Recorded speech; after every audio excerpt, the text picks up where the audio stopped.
What's up, everybody? Jordan Stewart here from Vover. Thanks so much for tapping into the Vover Original Show. Just a reminder that if you want to drop your opinions about the episode or respond to the host and guests with your voice, go and download the Vover app wherever you get your apps. Vover, voice over everything. Enjoyed the show.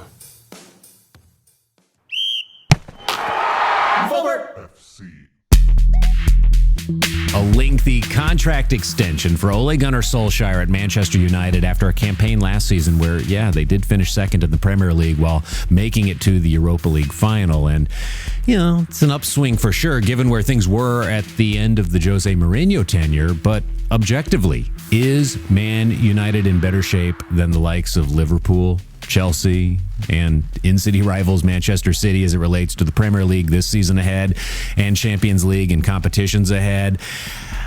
It's a good question. Thanks for joining us on this Monday edition of Vover FC, the sound of world football here on Vover. That's voice over everything. I'm Laurence Scott, and a lot of attention on Manchester United right now as the Solskjaer deal is set to keep him at the club until 2024 with an option for another year.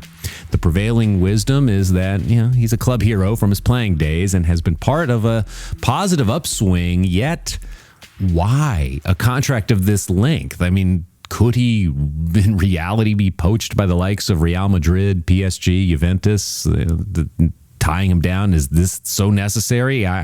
Those kind of courtships are not reality, at least now, and that still doesn't matter here for what we're going to talk about because the contract is done and Jadon Sancho has joined the efforts from Dortmund. Rafael Varane has been the talk of a next big move, perhaps from Real Madrid to Manchester United, as we are here to ask, now that the Ole G show is getting stocked with his players, is Man United set up for success or failure? And we do this today, with this question. I mean, what is success for a massive club like this, where for decades Premier League and Champions League titles were always in play, and in recent years, not so much? So let's break down the potential starting 11 so we can have a starting point for why success could perhaps include a major trophy this season. And look at it. I mean, your forwards, Rashford, Cavani, Sancho in front of Pogba, McTominay, and Bruno Fernandes in the midfield.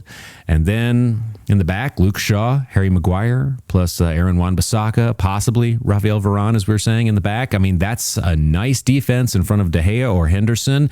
Then you got reserves, the likes of Lindelof, Mason Greenwood.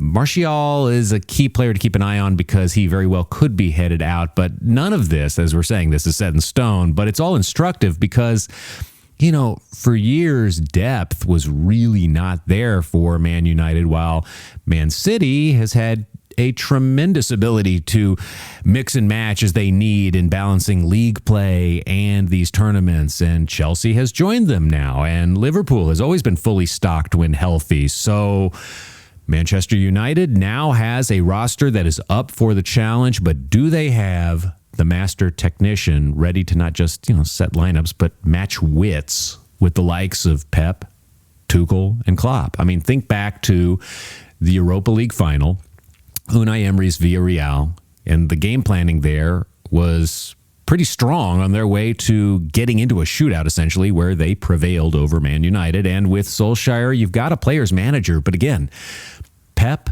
Tuchel, and Klopp are the measuring stick. Those clubs, City, Chelsea, and Liverpool, they're all favorites to continue to be ahead of Manchester United in the standings. So back to the question, is Manchester United set up for success or failure? And the dichotomy here is success for whom? The supporters or the club owners, the Glazers? I mean, for the Glazers, success is in the value of the club. Check that box now. I mean, short of the roof at Old Trafford collapsing and the Glazers, falling prey to a Ponzi scheme plus some kind of massive accounting scandal or something, the club's value is as strong as ever. And that means keeping things good is good enough. For supporters, winning the Premier League and soon Champions League is the point, and it should be. I mean, this is really part of this head-scratching element to having this conversation at all. I mean, why would we think that Man United shouldn't be in the exact same position that Man City is in now? Or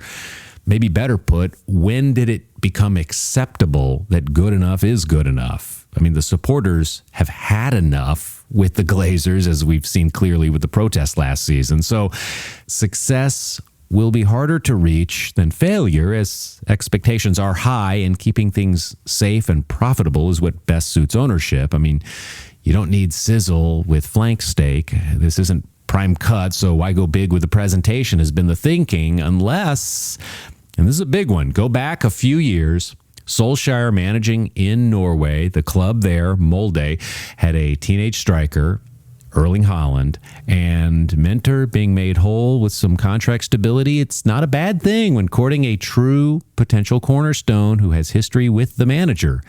This isn't completely out of left field stuff. It's, left of center, but that would be success. And if Pogba can be fooled into thinking that he was, playing for France, or a few other things fall into place that make things, like we're saying, more Norwegian, that is the Manchester United that supporters and casuals will want to watch. A Manchester United that can live in the present, not in the past. We are back on Wednesday with more. Thank you for starting your week here with Vover FC.